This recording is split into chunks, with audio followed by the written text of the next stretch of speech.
WSAV, the station that's on your side. You're watching News 3 today. Good morning, everyone. I'm Kim Gusby. And I'm Ben Katko. Thanks for joining us here on News 3 today. Just a couple more hours until the weekend, and my goodness, is it a good one. Oh, the proof is in the picture. Let's take a live look from our Dozier log cam right now out on Tybee Beach. That's where we should be. Storm Team 3 meteorologist. See you later. Kyle Dennis is here with your forecast first. Good morning, Kyle. Why aren't we there? I've That's been a good saying question. we should do the show out there one of these days. That would be nice. It certainly would have been a good day to do it. Lots of sunshine out there right now, up to 70, so it's nice already, but it's going to get much warmer as we move through the next few hours. Still in the 60s well inland. In fact, Met are still in the low 60s, 62, 65 Statesboro. Closer to the coast, we're already seeing the low 70s with 72 for Hilton Head. We'll all at least see the 70s today, and many of us will hit 80 degrees again. 73 at noontime, 79 at 3, 78 at 6. And we should top out around 81, which is where we were yesterday. Had a few showers last night for inland areas. Didn't even get to the Savannah Metro. Nothing recorded officially at the airport. Behind it, though, while there are a few clouds, no rain as far as the eye can see. So it is going to be dry for the weekend. The question is how much sunshine, how warm, and we'll talk about that in the 7-day coming up. Oh, I like it. I like it a lot. I think you're going to love this 7-day. Thanks a lot, Kyle. You got it. Do anyone want to say yes to releasing my son's video camera? He did not deserve to die the way he did. It was a day of tears and tension at City Hall. Yesterday, one family took their fight to Savannah City Council looking for answers.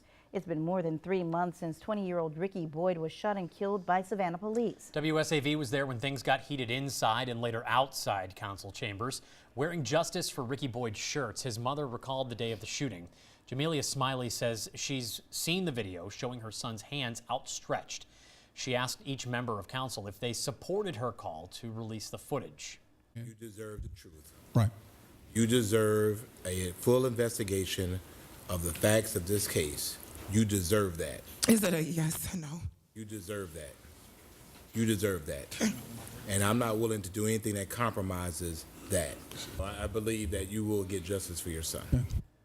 Smiley did not get a yes or no from anyone on council. She was then told her time was up. That is when Boyd's brother physically resisted leaving the chamber. It took several family members to escort him out. The city's attorney said the DA's office requested the footage not be released because it could taint a grand jury going forward. Outside the chamber, emotions still ran high. Alderman Van Johnson consoled Smiley, but her attorney says that's not enough. Actions speak louder than those words. And today, the mayor and the city attorney told Ms. Smiley, we will not answer that question. You're not entitled to that answer, and get the hell out. The recording. We didn't tell somebody to get the hell out, man. You're really wrong for that. You know now. You know. Come on, don't misrepresent it. They're already going through enough for you. They're already going through enough. Don't use them for that. We reached out to the district attorney's office but haven't heard back yet. The family's attorney declined to comment on what his next steps will be. Of course, we'll keep you updated on any new developments. Just this month, 7 South Carolina prison inmates have been killed and 14 employees of the Department of Corrections have been indicted. Georgia Reed Godfrey spoke to leaders to learn about solutions that they're proposing. Since a deadly fight at a South Carolina prison, lawmakers have been working to figure out how to give the Department of Corrections the tools and resources it needs to be an effective agency. They're calling for more oversight, more staffing, more funding, and more transparency. Right now, there's clearly a system that is broken and that is not doing what the people of South Carolina expect or. Representative James Smith, a Democrat running for governor, wants a full investigation of the Department of Corrections. I do think we need some outside federal review of the conditions within our prisons, so we're making sure that we're meeting our obligations as a state and what we believe in as a people. The agency is struggling with violence and a severe staffing shortage of more than 600 officers. John Osmond served as the agency director from 2003 to 2011. We went from 21,000 to actually 20,000 inmates. We went from 20,000 inmates to 26,000 inmates during my time at corrections. And yet our staffing, because of budget cuts, we reduced our employees from 7,000 to under 6,000. We laid off 1,200 people. You know, I think hopefully they see that we are trying to get raises, which we've done, trying to get bonuses, which we've done, raise their salaries and get more people in to get them relief. I've been working on that since I got here. So the question is, how do we fix the problems the department has been facing for decades? You got to adequately fund the agency. If you know you're understaffed and you're paying $36,000 a year. Representative James Smith says he's hoping that oversight from the federal Justice Department comes sooner than later. But in the immediate future, he's hoping the House Oversight Committee begins its discussions as soon as possible. In Columbia, Georgia Godfrey, WSAV News 3. The former DOC director says violence in prisons has increased because the prisons are now mainly made up of violent offenders. He says the problems at the department are nothing new and hopes lawmakers do something instead of just talking about it. The family of a South Carolina woman who died after suffering a medical emergency mid-flight is now suing American Airlines, alleging wrongful death. 25-year-old Brittany Oswell suffered an embolism while flying from Hawaii to Texas in 2016. The lawsuit alleges that a doctor on the flight told the crew they needed to immediately divert the plane to the nearest airport so Oswell could receive proper medical care. The pilots chose not to follow the doctor's request. The lawsuit says the flight crew never attempted to make an emergency landing and medical equipment on the plane was broken. When the doctor began to treat Brittany, the blood pressure cuffs did not work, and there was a point where Brittany went into cardiac arrest on the plane and the defibrillator did not function properly. Oswell's family is suing for $75,000. In a statement, American Airlines said they take the safety of their passengers seriously and are looking into the details of that complaint. New this morning, the accused Parkland, Florida school shooter will be in a courtroom later this afternoon.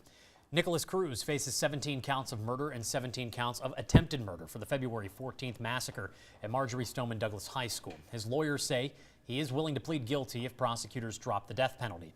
If prosecutors decline the deal, Cruz will join a short list of mass shooting suspects who have faced their victims in court. Of the 10 deadliest shootings in recent U.S. history, Cruz is the only one who was captured alive.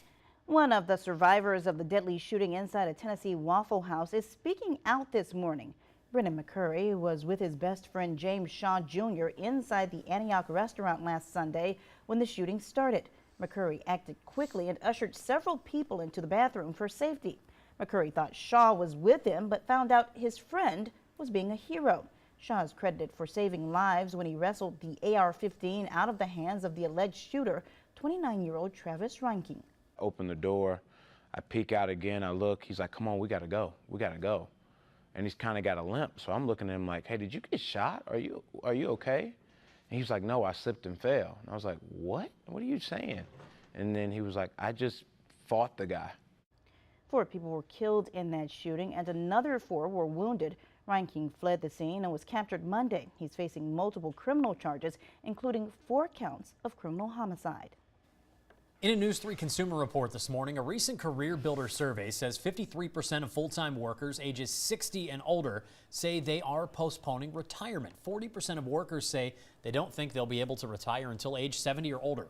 Analysts say employers are adjusting their hiring needs with workers keeping their jobs longer, but they also benefit from extra skills and mentorship of mature employees.